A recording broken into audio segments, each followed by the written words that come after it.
নির্বাচনী উত্তাপে সেটা কতখানি ব্যালেন্স করতে পারছে সেটা নিয়ে যথেষ্ট সংশয় আছে।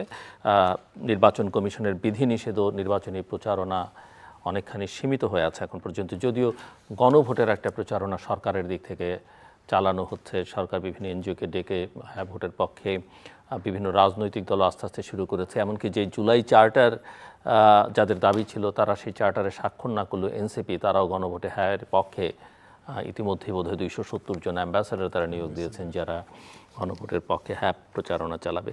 তো আমি একটু আপনাদের কাছে বুঝতে চাই যে নির্বাচনকে ঘিরে এই, কারণ বিগত 15-16 বছর শেখ হাসিনা শাসনামলের নির্বাচনের বা ভোটের দাবিটাই প্রধান ছিল। তো সেই অর্থে এবারকার নির্বাচন নিয়ে আসলে আমরা কি পুরনো ধারাবাহিকতায় আছি, না প্রকৃত অর্থেই বাংলাদেশের মানুষ একটা ভালো ভোটের দিকে এগোচ্ছে? যদিও কারো কারো মধ্যে, সংখ্যায় খুব বেশি না হলেও এখনও নির্বাচনকে নিয়ে নানা রকমের সংশয় আছে।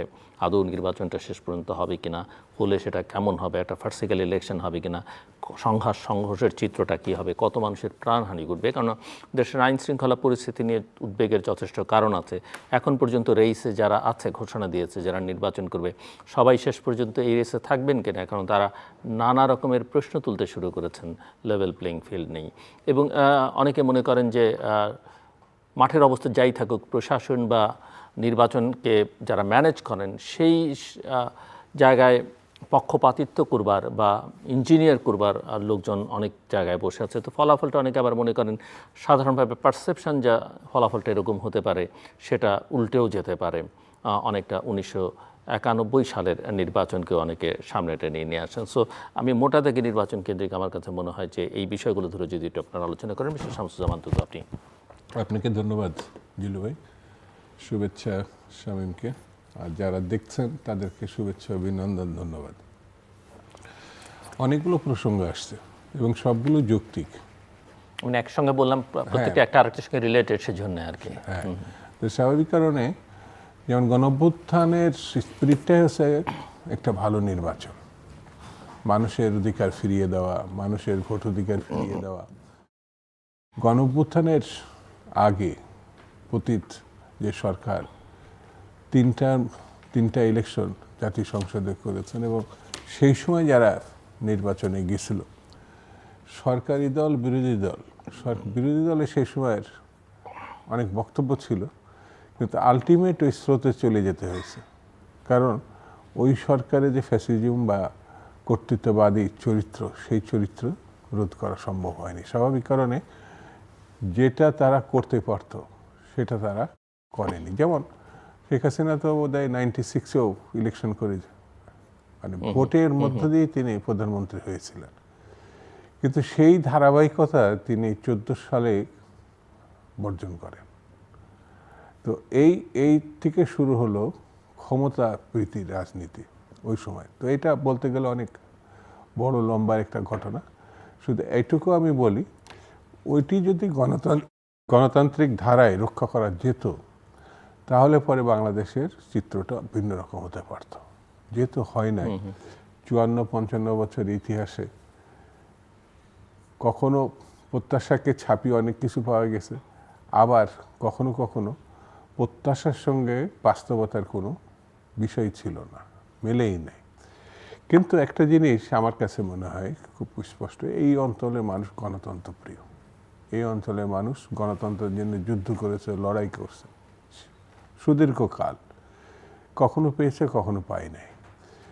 এখন যে জায়গায় এসে দাঁড়িয়েছে, মহল বিশেষ মনে করে যে আদৌ নির্বাচন হবে কি না।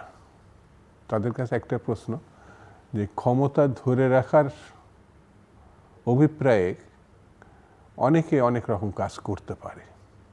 যেমন আমার কাছে মনে হয় নির্বাচন ছাড়া বিকল্প নাই। না, সেটা সবাই মনে করে। আমার মনে হয় যারা যারা অনিশ্চয়তা দেখছে তারাও মনে করে বিকল্প নাই, এবং নির্বাচন হতেই হবে। কিন্তু এখানে একটা জিনিস আছে যে গণঅভ্যুত্থান আমাদের দেশে তিনটি, একটি 69-এর গণঅভ্যুত্থান, একটা 90-এর গণঅভ্যুত্থান, একটা 24-এর গণঅভ্যুত্থান। তো 69-এরটা আমি নাও গেলেও আলোচনাতে 90-এর গণঅভ্যুত্থানটা আপনি বাদ দিতে পারেন না। 90 গণঅভ্যুত্থানের 3 থেকে 4 মাসের মধ্যেই নির্বাচন হয়েছিল, 78 দিনের মাথায়। 78 দিনের মাথায়, সরি। তো এই যে নির্বাচনটা হলো, সেই সময় এতগুলো দাবি টাবি ছিল না, কিন্তু সেই সময় হোসেন মোহাম্মদ এরশাদ সাহেবকে সামরিক স্বৈরাচার বলেই গণঅভ্যুত্থান ঘটানো হয়েছিল। কিন্তু নির্বাচনে এরকমভাবে যে সরকার শাহাবুদ্দিন সাহেব আসছিলেন, জাস্টিস শাহাবুদ্দিন সাহেব, এরা মজার আপত্তি ছিল না। এখন যেটা হয়েছে কম সংস্কার বেশি সংস্কার, এটা তো এখন আর উনি বলেন না। এখন নির্বাচনের কাছাকাছি চলে এসেছি, কিন্তু এই সরকার ঐতিহাসিক নির্বাচন হবে বা অন্যান্য কথা বললো, আপনি যে কথাটা বললেন যে মানুষের ভিতরে এই সন্দেহ বিশ্বাস এবং আলোচনা, বিশেষ করে আমি বিভিন্ন জায়গায় যাই, বিভিন্ন মানুষের কথা বলি, ওই সর্বশেষে এসে একটা জিনিসই দাঁড়ায় যে ভাই নির্বাচন হচ্ছে তো, তার মানে সরকার বা রাজনৈতিক দল যারা নির্বাচনের অংশীজন হবে, এখনো পর্যন্ত আমার কাছে মনে হয়েছে যে দৃঢ়ভাবে এই জিনিসটা প্রতিষ্ঠিত করা যায় নাই যে নির্বাচন ছাড়া অন্য কিছুর সম্ভাবনা নাই, যে কারণে এই কথাগুলো আসছে বলে আমার ধারণা। ব্যারিস্টার শামীম হায়দার পাটোয়ারি।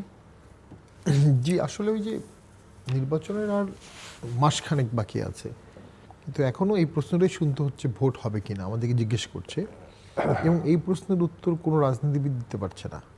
দেশে রাজনীতিবিদরা রাজনৈতিক প্রশ্নের উত্তর দিতে পারছে না। যেটা দুদু ভাই আমার খুব শ্রদ্ধাভাজন রাজনীতিবিদ, অনেক পোরখাওয়া রাজনীতিবিদ, অনেক আন্দোলনের সাক্ষী, উনি বললেন ভোটটা 3 মাসের মধ্যে না হওয়ার কারণে অসংখ্য অযাচিত ডাইমেনশন তৈরি হয়ে গেছে। প্রথম, 3 মাসের মধ্যে না হওয়ার কারণে বর্তমান সরকার যে অক্ষম, এটা সর্বজন স্বীকৃত হয়ে গেছে। বিএনপি জোড়াতালি দিয়ে মাঝে মধ্যে সরকারকে ধরে রাখার চেষ্টা করে, কারণ এই সরকারের অধীনে ভোট হতে হবে, এটা দেশের স্বার্থ প্রয়োজন, কিন্তু বাস্তবতা হচ্ছে সরকার অক্ষম দুর্বল সরকার, দুর্বল নির্বাচন কমিশন প্রসব করেছে স্বাভাবিকভাবেই, কারণ নির্বাচন কমিশন তার নিজস্ব কোনো জনশক্তি নাই।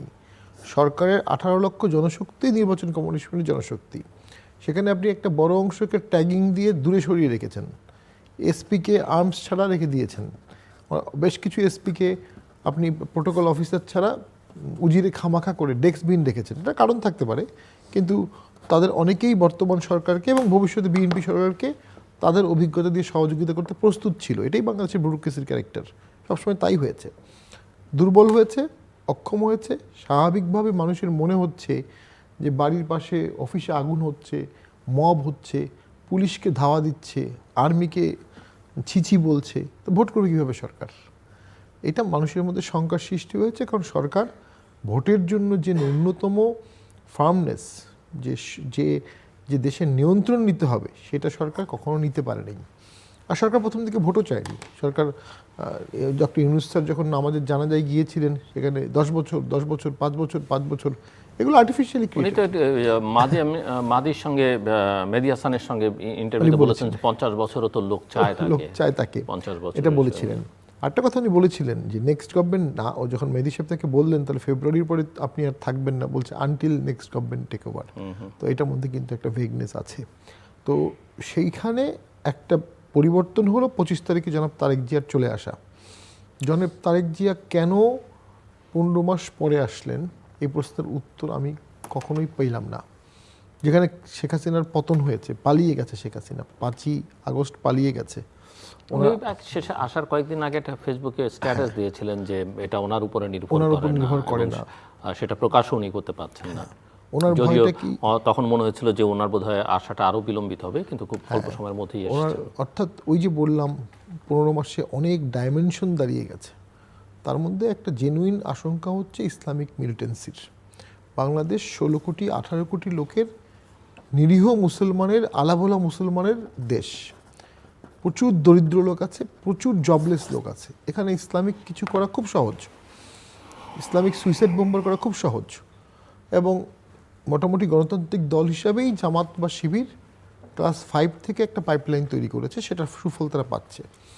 সবচেয়ে খারাপ ডাইমেনশন যেটা হয়, খারাপ বলতে এটাকে আমি খারাপ বলছি এই কারণে, বিএনপি বা ছাত্রদল কখনোই প্রস্তুত না, কিন্তু প্রায় সবগুলো ছাত্র সংসদের ভোট হয়ে গেল এবং সবগুলোতে শিবিরের ব্যাপক ব্যাপক সাফল্য আসছে, যেটার পিছনে অনেক যৌক্তিক কারণ আছে। ওই যে বললাম ক্লাস 5 থেকে তারা চর্চা করেছে।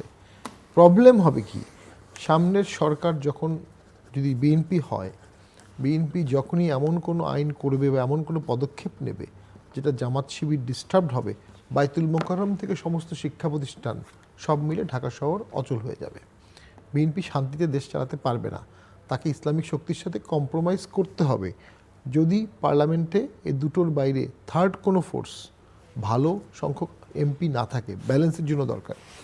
দ্বিতীয় হচ্ছে জনাব তারেকজি একদিকে প্রচণ্ড ভাগ্যবান, এই সমস্ত সমাধানের কেন্দ্রবিন্দু কিন্তু এখন উনি একদিকে। ওনাকে দিয়ে আলট্রা টেরোরিজম কন্টেইন করা যেতে পারে, ওনাকে দিয়ে ইউনিভার্সাল ফরেন রিলেশনশিপটা ডেভেলপ করা যেতে পারে, ওনাকে দিয়ে ডেমোক্রেটিক আর সেমি ডেমোক্রেটিক ট্রানজিশন হতে পারে। আবার এই সন্ধিক্ষণে উনি এমন একটা ভোটের দিকে যাচ্ছেন যেটা তার কোনো রোল না থাকলেও ফ্যাবুলাস ইলেকশন হবে না। এবং আমি সবসময় একটা এবং ইলেকশনের যে মানে এটা যদি কালিমা যুক্ত ইলেকশন হয় বা এটার ভাবমূর্তি যদি এটা নেগেটিভ হয়, সেই নেগেটিভ ভাবমূর্তিটাও ওনার উপরে ওনাকে ক্যারি করতে হবে without any fault on his part. যেমন আওয়ামী লীগ ভোটে থাকলেও 3 মাস আগে বিপুল ভোটে বিএনপি জয়লাভ করতো। আওয়ামী লীগ ভোটে ভোট পেত, বাট আসন পেত খুব কম। তাহলে আওয়ামী লীগকে ভোট থেকে সরিয়ে দিয়ে কিন্তু বিএনপি কোনো লাভ নেই। কিন্তু বিএনপি অনেক বিশ্লেষক মনে করেন যে আওয়ামী লীগ ভোটে থাকলে এখন বিএনপি যা সিট পাবে তার চাইতে আরো বেশি পেত। তখন জামাত বিএনপির বশ্যতা স্বীকার করত, সমস্ত অ্যান্টি আওয়ামী লীগ দল বিএনপির অধীনে থাকতো, একটা সুন্দর রাজনৈতিক পরিষ্কার চিত্র পাওয়া যেত। আমার ব্যক্তিগত অভিমত 8-10 বছর পরে কোনো এক সময় বিএনপি এবং জামাত দুজনই মনে উপলব্ধি করবে যে ব্যান করাটা হয়তো বা ঠিক হয়। যাক, সেটি ডিফারেন্ট কনটেক্সট, কারণ এই ব্যান করার কারণে অনেক ডাইমেনশন তৈরি হয়েছে, যেটা আমি বললাম ডাইমেনশন তৈরি হয়ে গেছে। এখন সামনের বাংলাদেশে একটা ভোট প্রয়োজন, কারণ ওই যে বললাম এই সরকার আর দেশ চালাতে পারবে না এবং অসংখ্য দেশ এই সরকারের সাথে আর সম্পর্ক রাখতে ইচ্ছুক না। এই সরকার অনেকের জন্যই পলিটিক্যাল বার্ডেনও হয়ে যাচ্ছে। একটা ট্রানজিশন প্রয়োজন। আপনি ডেমোক্রেসিতে ভোট ছাড়া আর যে ট্রানজিশনগুলো আছে সেগুলো আমরা এখনও মানতে চাচ্ছি না। একটা খোলামেলায় বলি, সেনাবাহিনীর ট্রানজিশন হতে পারে, কিন্তু সেনাবাহিনীর আমার মনে হয় টেক ওভারে কোনো আগ্রহ নাই, কারণ প্রচণ্ড খারাপ পরিস্থিতিতেও তারা ধৈর্য ধারণ করেছে, টেক ওভার করেনি। অমর্ত্য সেন নিজেও সেটা তাদেরকে প্রশংসা করেছে। তাদের জামা ধরে টান দেওয়া হয়েছে, তাদেরকে ভুয়া বলা হয়েছে, কিন্তু তারা কিন্তু ধৈর্য ধারণ করেছে। সেনাবাহিনীও একটা ডেমোক্রেটিক ট্রানজিশন চাই, কারণ কি সামনের সিদ্ধান্তগুলোর একটা পলিটিক্যাল লায়াবিলিটি লাগবে। তো সেই পলিটিক্যাল লায়াবিলিটির জন্য একটা পলিটিক্যাল ইলেক্টেড গভর্নমেন্ট রাখবে, যার নির্দেশে পুলিশ প্রশাসন সেনাবাহিনী চলবে। দে ক্যান ডিশোল্ডারিং দ্য রেসপন্সিবিলিটি, যেটা আমার সিদ্ধান্ত না, আমি এক্সিকিউট করছি। তো ওইটা এই মুহূর্তে মিসিং। তো সেজন্য আমি মনে করি একটা ভোট হওয়ার সম্ভাবনা বেশি, কারণ ভোটের ছাড়া তো অন্য কোনো সমাধান দেখছি না। তবে ভোটটা ভালো হওয়ার কোনো সম্ভাবনা আমি